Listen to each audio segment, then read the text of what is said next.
घोटाले खुलने लग रहे हैं। और एक घोटाले में आज जो हम आपको स्कैम पढ़ाने जा रहे हैं, ये नेशनल स्टॉक एक्सचेंज NSE का घोटाला है। एक तो ना मतलब आप पूछेंगे सर ये जो आप घोटाले पढ़ाते हैं तो आपके चेहरे पे स्माइल अलग आ जाती है, मतलब क्या है, मतलब आपको खुशी हो रही होती है कि वाह ये पैसे वाला हो गया या हमको चूना लगा दिया गया क्या? मुझे समझ नहीं आता यार, मुझे समझ में ये नहीं आता कि हम किन के हाथों में चल रहे हैं। आप सोच के देखो, भारत के अंदर 2 बड़े स्टॉक एक्सचेंज हैं जो कि करोड़ों रुपए, मतलब मैं अभी फिगर देख रहा था, 202 लाख करोड़ रुपए, कितना 202 लाख करोड़ रुपए, 202 लाख करोड़ रुपए, है ना, इतने की मार्केट वैल्यू है नेशनल स्टॉक एक्सचेंज मुंबई की। यानी इतने ज्यादा स्टॉक के अंदर वहां पर शेयर ट्रेड होते हैं, इतने सारे वैल्यू के शेयर वहां पे ट्रेडिंग में काम में आते हैं नेशनल स्टॉक एक्सचेंज। आपको मालूम है ना, जैसे आपके आसपास में मंडी होती है ना, जैसे सब्जी मंडी के अंदर सब्जियां बिक रही हैं, अनाज मंडी में अनाज बिक रहा है, ऐसे ही भारत की 2 बड़ी मंडियां फेमस हैं जहां शेयर बिकता है। उनमें से एक मंडी का नाम है बॉम्बे स्टॉक एक्सचेंज और दूसरी का नाम है national stock exchange. National stock exchange का जो सूचकांक है उसी को आप निफ्टी 50 कहते हैं। 50 बड़ी कंपनियों का मार्केट में वो वैल्यू बताता रहता है। वहीं पर जो बॉम्बे स्टॉक एक्सचेंज है उसके पॉइंट को आप सेंसेक्स बोलते हैं। तो सेंसेक्स और निफ्टी ये दोनों ये बताते हैं कि मार्केट में आज माल महंगे बिके या माल सस्ते बिके। जब आप सुनते हैं सेंसेक्स ऊंचा गया, इसका मतलब है कि जो जितने भी माल था वहां पर वो कुल वैल्यू से महंगा बिका है। और जब आप पूछते हैं मार्केट नीचे गया तो जितने का माल था उससे कम वैल्यू पर बिका है। यह होता है बॉम्बे स्टॉक एक्सचेंज में शब्द सेंसेक्स। ऐसे ही नेशनल स्टॉक एक्सचेंज के अंदर जब आप निफ्टी पूछते हैं, निफ्टी सूचकांक ऊपर गया, निफ्टी सूचकांक नीचे गया, इसका मतलब यह हुआ जो वैल्यू थी उससे ऊपर या उससे नीचे की बात हो रही है। ठीक है, यह तो हमने आपको थोड़ा सा मंडियों के बारे में बताया।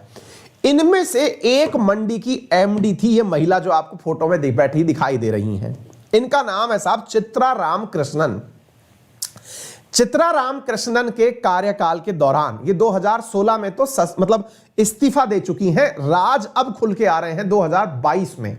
2016 से पहले का कारनामा है, कारनामे का ईयर है, समय है। कई बार हम क्या करते हैं, जब घोटाले आते हैं तो सरकारों को ब्लेम देना शुरू करते हैं कि ये देखिए सरकार के समय पर क्या हो गया।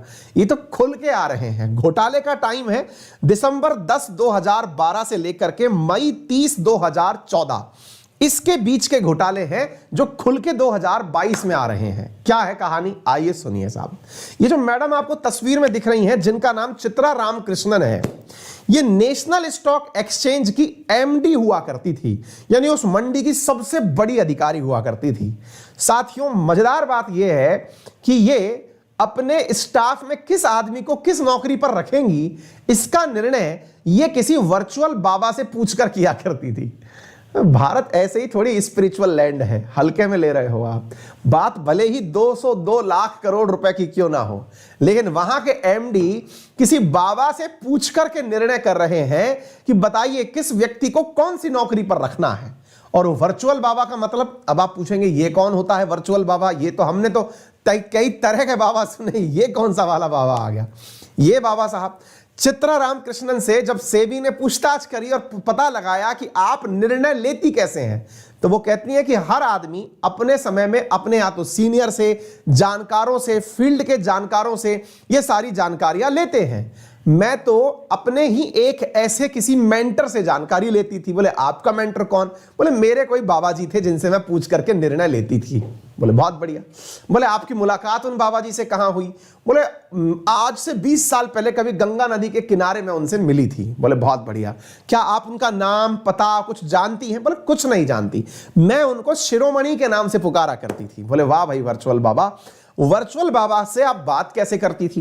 बोले वर्चुअल बाबा से बात करने का एक ईमेल आईडी हुआ करता था और उस ईमेल आईडी का नाम था ऋग्याजुरसामा, है ना, ऋग्याजुरसामा@gmail.com।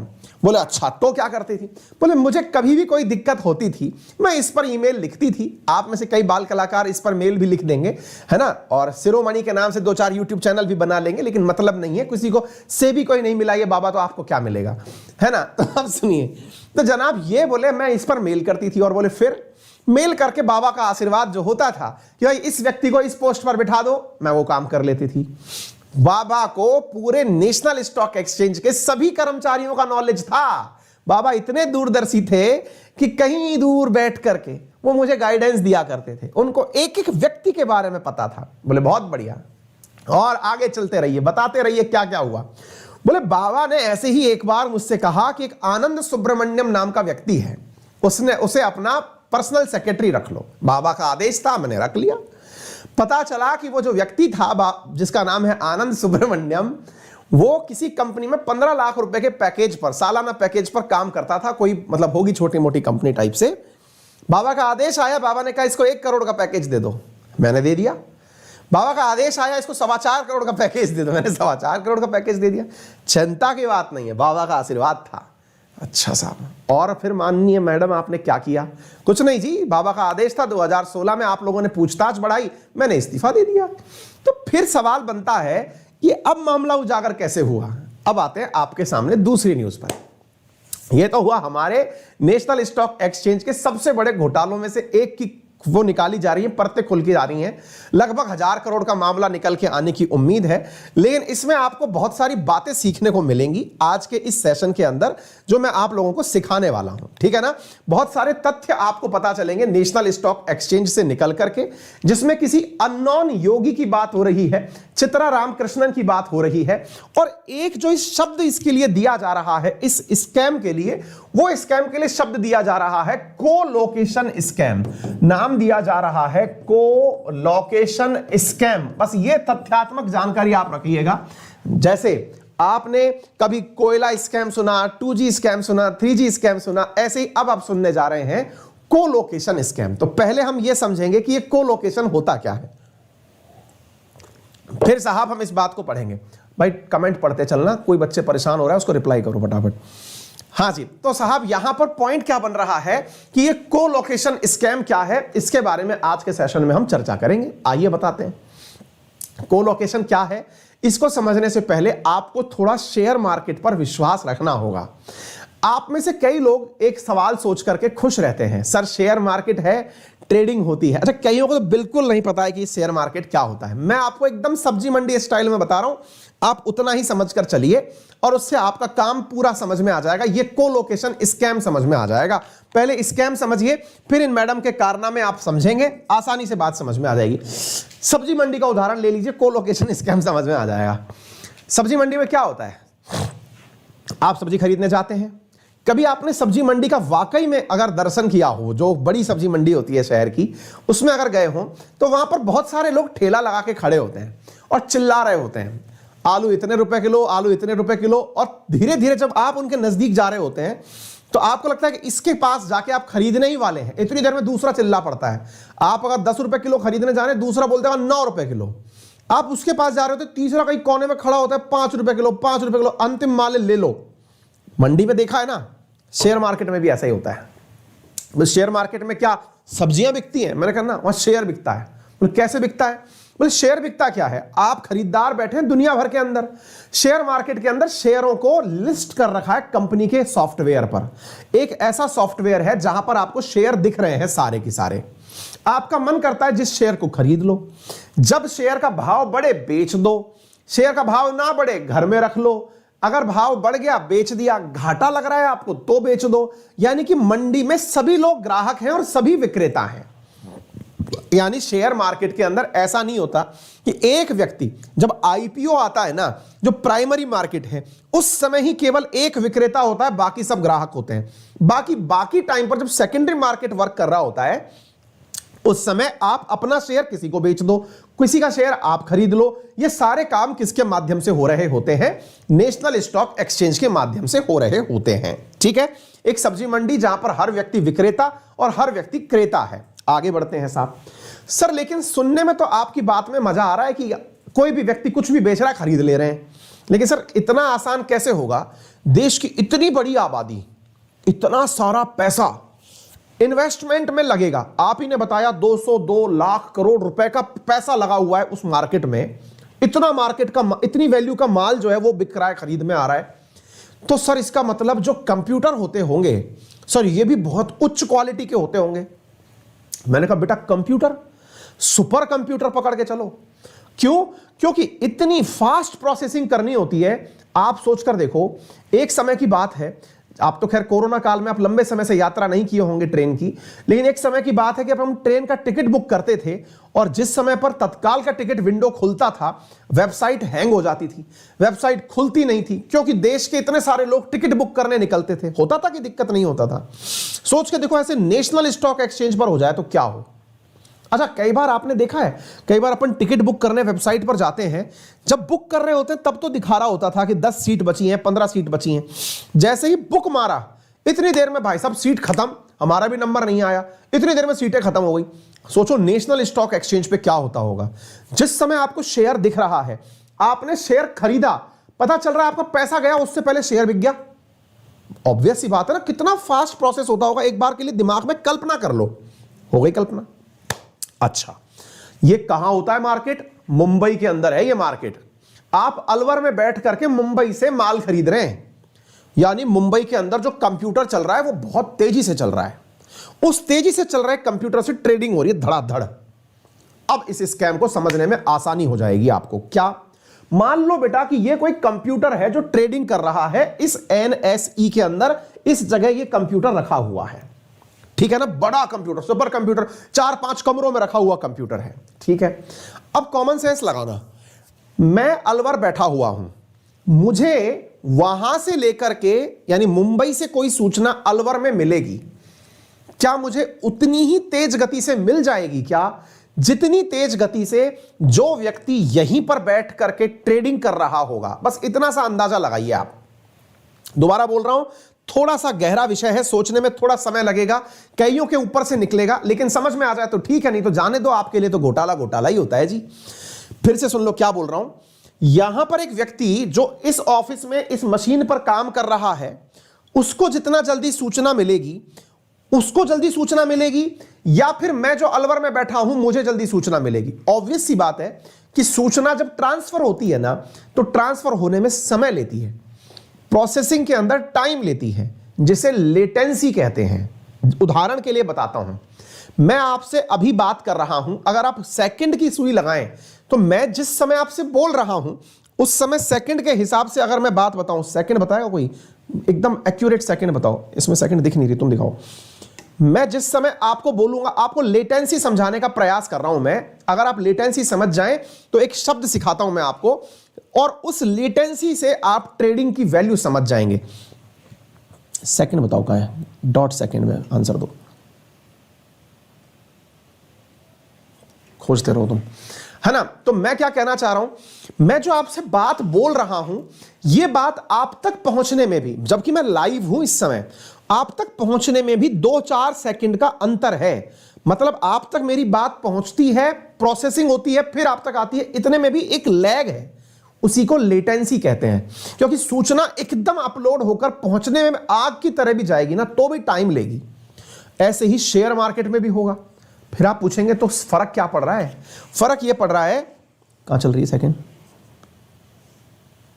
30। हां, अब देखो मेरे सामने जो सुई चल रही है, आप अपनी घड़ी को मिला लो, 35। मैं 35 सेकंड पर कुछ बोला हूं। मैं जब 35 सेकंड पे बोला ना, आप इस 35 को जब सुने, 35 को जब सुने, अपनी घड़ी में सेकंड की सुई मिला लेना, उसमें अंतर आएगा। मैं अभी बोलने जा रहा हूं 50 सेकंड, मैं 50 सेकंड शब्द बोला हूं। अब आप मैच करिए कि आपने जब मेरी ये बात सुनी तब आपकी घड़ी में कितनी सेकंड हो रही हैं। समझ पा रहे हैं आप? ये जो डिफरेंस आ रहा है, जिस समय मैं बोल रहा हूं मेरी घड़ी में मुझे इस समय 5 सेकंड दिखाई दे रहा है, ये 5 सेकंड दिखाई दिया, आपने जब सुना तब शायद 7 सेकंड हो रहा होगा। ये जो गैप है ना, इसे लेटेंसी कहते हैं। अब आपके मन में एक सवाल आएगा, सर ये जो गैप आ रहा है, जो लेटेंसी आ रही है, इस लेटेंसी के अंदर क्या फर्क पड़ जाएगा 1-2 सेकंड में? बेटा ट्रेडिंग में सेकंड छोड़ो, फ्रैक्शन ऑफ सेकंड का भी फर्क होता है। यानी फ्रैक्शन ऑफ सेकंड का अंतर अगर आ गया तो भी व्यापार के अंदर भूचाल मच जाएगा। बोले ऐसा होता है क्या? हमने कहा बिल्कुल। ये जो व्यापार में भूचाल है ना, अब आप सोच के देखो कि मेरे को यहां से सूचना यहां पहुंचने में टाइम लग रहा है, लेकिन ये मैडम मेरी जानकार हैं, इन्होंने मुझसे कहा अंकित अवस्थी, घर बैठ करके ट्रेडिंग क्यों कर रहे हो? आओ तुम्हें जिंदगी की 2 सेकंड ज्यादा देते हैं। बोले हैं? बोले हां बेटा आओ, तुम्हें इसी कंप्यूटर की बगल में बैठने की जगह दे देते हैं, जहां दुनिया भर का डेटा प्रोसेस हो रहा है, तुम उसकी बगल में बैठ करके ट्रेडिंग करो। आम आदमी तो घर बैठ के कर रहा है, तुम उसकी बगल में बैठ के ट्रेडिंग करो। यह बात और लोगों को भी पता चली, उनने कहा हमें भी बगल में बिठाओ। बोले सब बैठ जाएंगे, लेकिन हम पहले एक ही व्यक्ति को बिठाएंगे, क्योंकि बाबा का आदेश है। बाबा के आदेश पर जिस व्यक्ति को इसके बगल में बिठाया गया, इस कंप्यूटर के बगल में बिठाया गया, उस कंपनी का नाम था मेरे प्यारे साथियों, मैं लिख करके तो लाया था, हां, ओपीजी सिक्योरिटी। क्या नाम था? OPG security. अब आपको घोटाला समझ में आ जाएगा पूरा पूरा। जिसको ये घटना समझ में आ गई, उसको घोटाला समझ में आ गया। यहां से जो लेटेंसी आई, वो लेटेंसी यहां नहीं थी। सोच के देखो, जो 2 सेकंड आगे चल रहा है, वो व्यापार में कितना तहलका मचाएगा। व्यापार में मचे इसी तहलके को सबसे पहले 2015 में सिंगापुर के एक विसिल ब्लोअर ने, विसिल ब्लोअर बोले तो जो छुपकर सूचना देता है ना, उसने सेबी को, security exchange board of India को शिकायत करी और कहा कि सर आपकी नजर के नीचे ही कोलोकेशन हो रहा है, कोलोकेशन ट्रेडिंग हो रही है। बोले मतलब? बोले जहां आपकी मशीन रखी है उसी के बगल में एक आदमी बैठकर ट्रेडिंग कर रहा है, इसी को कोलोकेशन कहते हैं। यानी जहां ट्रेडिंग हो रही है उसके बगल वाले कंप्यूटर पर बैठकर कोई ट्रेडिंग कर रहा है। आप पूछेंगे लेकिन सर ये किसी एक को होगा तो किसी और को नहीं दिखेगा क्या? दिखेगा ना। तो फिर इन्होंने और कंपनियों को भी बैठने का परमिशन दे दिया कि यहां बैठ जाओ। लेकिन जब बैठने की परमिशन दी, इस ओपीजी सिक्योरिटी वाले से कहा कि तुम एक काम करो, कंप्यूटर के अंदर से जो जानकारी आ रही है ना, उसको तुरंत तुम ही एक्सेस कर लो, सेकेंडरी इंफॉर्मेशन को तुम सबसे पहले एक्सेस कर लो, तुम्हें इजाजत है। आप सोच के देखो, फ्रैक्शन ऑफ सेकंड में हजारों करोड़ का मामला ऊपर नीचे हो जाता है। आपको अगर यह पहले पता चल जाए कि यह शेयर ऊपर आ रहा है, यह शेयर नीचे आ रहा है, आप वहीं बैठे बैठे पैसा लगा रहे हैं कि लोगों का मन इस पर है, मैंने खरीदा और तुरंत बेचा, सटासट काम हो रहा है और आप इससे पैसे बनाए जा रहे हैं। जब सेबी को यह बात पता चली, security exchange board of India को यह बात पता चली कि भाई ऐसा कुछ कारनामा हो रहा है, सिक्योरिटी एक्सचेंज वाले गए एनएसई के पास में और कहा कि सर एक अखबार है, और उस अखबार का नाम था यार, उसका नाम था कुछ मनी लाइफ करके एक अखबार है। मनी लाइफ अखबार ने आरोप लगाया है आपके ऊपर कि आप लोग जो है ना वो कोलोकेशन स्कैम कर रहे हैं। मैडम चित्रा जी, ये जो चित्रा रामकृष्णन है, ये नाराज हो गई। इनने कहा कि ये एनएसई की यानी नेशनल स्टॉक एक्सचेंज की इज्जत घटाने का प्रयास हो रहा है। एक काम करिए, मनी लाइफ के ऊपर डिफेमेशन केस लगा दीजिए। ये ऐसा आपको ऐसा लगता है, चेक कर लो, आप चेक करके बता ही नहीं पाओगे कि ऐसा कुछ हो रहा है। भाई साहब कुछ करोड़ों रुपए का, जाने कुछ 500-700 करोड़ रुपए का इन्होंने मनी लाइफ के ऊपर 100 करोड़ रुपए का डिफेमेशन केस लगा दिया कि नेशनल स्टॉक एक्सचेंज की वैल्यू गिराने का प्रयास हो रहा है। मनी लाइफ ठंडे बस्ते में चला गया। सेबी चुपचाप इसलिए क्योंकि सरकारी अधिकारी सारे के सारे, अब वो सरकारी अधिकारी कैसे यह पता लगाएं कि ये फ्रैक्शन ऑफ सेकंड की वजह से कितना फर्क पड़ रहा है। बेचारे खोपड़ी खुजाल के वापस आ गए। 2015 के अंदर उनके साथ ये चोट हुई। 2014 तक गेम सारा हो लिया। 2015 में सेबी बैठकर जांच कर रही है, लेकिन कुछ निकल नहीं रहा है। 2016 में सेबी को किसी ने समझदारी से कहा कि देखो बेटा, ये जितने समझदार हैं उतनी समझदार कोई दूसरी प्राइवेट कंपनी हो सकती है। तो बोले फिर क्या किया जाए। 2016 में एक प्राइवेट कंपनी को पकड़ा सेबी ने, उसका नाम था डेलॉइट, जिसका मुख्यालय मुंबई के गुड़गांव में भी है, बहुत सारे देशों जगह में काम करती है। डेलॉइट नाम की कंपनी को पकड़ा और उससे कहा कि एक काम करो यार। बोले क्या? ये 2014 के अंदर, 12 से 14 के अंदर जो भी ट्रेडिंग हुई थी ना, इसकी फॉरेंसिक ऑडिट करो। फॉरेंसिक ऑडिट का मतलब क्या हुआ? आप यह पता लगाओ कि कौन सी कंपनी ने शेयर मार्केट में या कौन से ट्रेडर ने शेयर मार्केट में सबसे ज्यादा लाभ कमाया और जिसकी टेबल इसकी बगल में थी, क्योंकि मामला कोलोकेशन का है। डेलॉइट वाले बैठ करके इस मामले की जांच की। डेलॉइट बहुत बढ़िया कंपनी है, आईआईटी वाले बच्चे, एनआईटी वाले बच्चे उसमें नौकरी पाते हैं, बढ़िया नौकरियों में से एक कंसीडर की जाती है, कंसल्टेंसी कंपनी है। वो कंपनी आती है और इनके कोलोकेशन को चेक करती है कि बताओ भाई क्या मामला है। देखती है तो फिर वो सारी बातें निकाल के बताती है कि सर मामला कुछ इस प्रकार से है कि फ्रैक्शन ऑफ सेकंड के अंदर यहां पर करोड़ों का मामला ऊपर नीचे हुआ है। और हुआ कैसे? कोलोकेशन के आधार पर। 2016 के एंड में जिस समय डेलॉइट को यह आदेश दिया गया कि चेक करो, उस समय मैडम को यह बात समझ में आ गई, चित्रा रामकृष्णन को, कि अब दिन हो लिए पूरे। मैडम ने इस्तीफा दिया अपने पद से और निकल ली कि भाई अपन का सब हो गया, बाबा का आदेश है, वर्चुअल बाबा का आदेश है, अब अपन नहीं करेंगे कुछ भी। मैडम साहब छुट्टी पर चली गई, अपना इस्तीफा देकर निकल गई। सेबी लेकिन अब तथ्य जुटाने में इकट्ठा हो रही थी।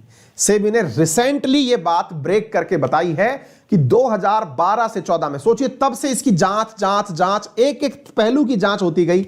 अब जाकर के इन्होंने बताया है कि 2012 से 14 के बीच में कोलोकेशन स्कैम हुआ था। अगर आपको यह जानकारी समझ में आई हो, मेरा प्रयास जो मैंने बहुत आसान भाषा में आपको समझाने का किया, हालांकि इतना आसान है नहीं यह बात समझाना जितना मैंने कोशिश की आपको बनाने की समझाने की, अगर थोड़ी बहुत भी समझ में आई हो तो केवल इसीलिए कि सर आपने घोटाला समझा दिया, चलो आपको भी खुश कर देते हैं और आप वीडियो को शेयर करने का कष्ट कर सकते हैं, लाइक कर सकते हैं, सब्सक्राइब कर सकते हैं, बाकी जिनके ऊपर से निकल गया दो बेकार बातें भी लिख सकते हैं। ठीक है ना, क्लियर है? तो साहब ये है वो मैडम जो बाबा से पूछ करके मतलब ये सारा की सारा फैसला किया करती थी। तो जनाब ये सारी चीजें रही हैं। उम्मीद है कि आपको ये घोटाला समझ में आ गया होगा। बाबा जी के आदेश पर इन्होंने आनंद सुब्रमण्यम को 1.38 पैकेज पर रखा था, करोड़ के पैकेज पर रखा था। कोलोकेशन क्या होता है, ये सारी बातें आपको एज इट इज लिखी हुई मेरे टेलीग्राम चैनल अंकित अवस्थी सर पर क्लास पूरी होने के बाद मिल जाएंगी। आप इस पूरी पीडीएफ को प्राप्त कर लीजिएगा। कंटेंट जो लिखा हुआ है मैंने सब समझा दिया है घटना के साथ। तो पढ़ने लायक चीज क्या बनी, कोलोकेशन क्या होता है, यानी आपको अगर पेपर में पूछा जाएगा तो क्या पूछा जाएगा, कोलोकेशन क्या होता है, तो आप उसको अब अच्छे से समझा सकते हैं। चाहे पूरा पेज भरवा लो आपसे, चाहे एक लाइन में समझवा लो। मुद्दा घोटाले का है तो दो चार लोगों के बीच अब आप भी बढ़िया बढ़िया बातें कर पाएंगे। मैं सारी बातें आपको सुब्रमण्यम के बारे में क्या है, एनएसईर क्या है, ये सब बता चुका हूं। उम्मीद है आपको ये मेरी मेहनत थोड़ी बहुत काम में आई होगी। सेबी के कारनामे समझ में आए होंगे, सेबी क्या है इसके बारे में हमने आपको ये जानकारी यहां पर देने का प्रयास किया है। ठीक है ना, अगर समझ में आ गया हो बाई चांस, मतलब बाई चांस की बात है, वैसे तो है ना क्लियर है कि समझ में आ गया हो अगर आपको, तो कर लीजिएगा। सेबी जो है ना आपके स्टॉक में जो भी पैसा लगा है, अब कई विद्यार्थी बाबा कौन है, अब यही पहेली है कि बाबा कौन है। ठीक है ना, क्लियर है बाबा लाएंगे क्रांति जपनाम हो गया है इनका। ठीक है, चलिए अब आप कहेंगे सर आपको इस बात पर हंसी क्यों आ रही है, सोच लो हम क्या क्या कर रहे हैं, लोग कहां चल रहे हैं भाई, लोग बहुत तेजी से चल रहे हैं यार, सुपर कंप्यूटर से आगे इंसान चल रहा है। हद तो इस बात की है, क्या करें, फ्रस्ट्रेशन में आई हंसी है। साथियों के साथ शेयर करें।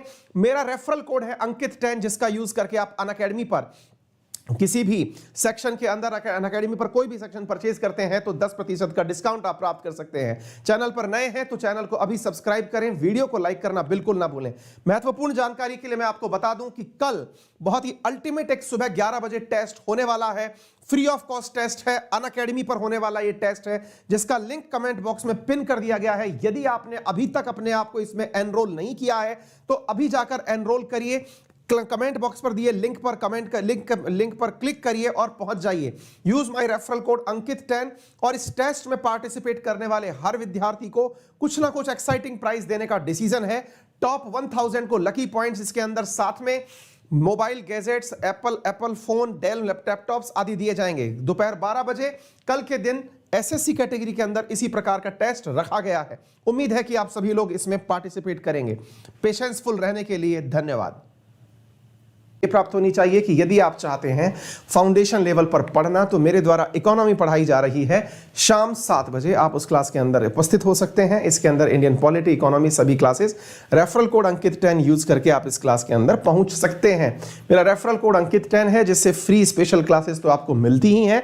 इसके अलावा आपको अनअकैडमी पर कोई भी कोर्स परचेज करने पर 10% का डिस्काउंट मिलता है। और एक अल्टीमेट जो चीज़ है जो इस वीकेंड के हिसाब से आपको ध्यान रखनी है, और वो ये है कि इस रविवार को होने जा रहा है एक ज़बरदस्त कॉम्बैट ज्ञान का जिसमें मिलती है उपहारों की बहुत सारी फहरिस्त। आज के सेशन में आपको बताया जाएगा कि किस प्रकार से आप रविवार 27 तारीख को होने वाले टेस्ट में पार्टिसिपेट। अनअकैडमी पर जुड़कर अगर आप पढ़ना चाहते हैं तो मेरा रेफरल कोड है अंकित 10, जिसका यूज करके आप अनअकैडमी पर 10% डिस्काउंट प्राप्त कर सकते हैं ऑन ऑल अनअकैडमी सब्सक्रिप्शंस।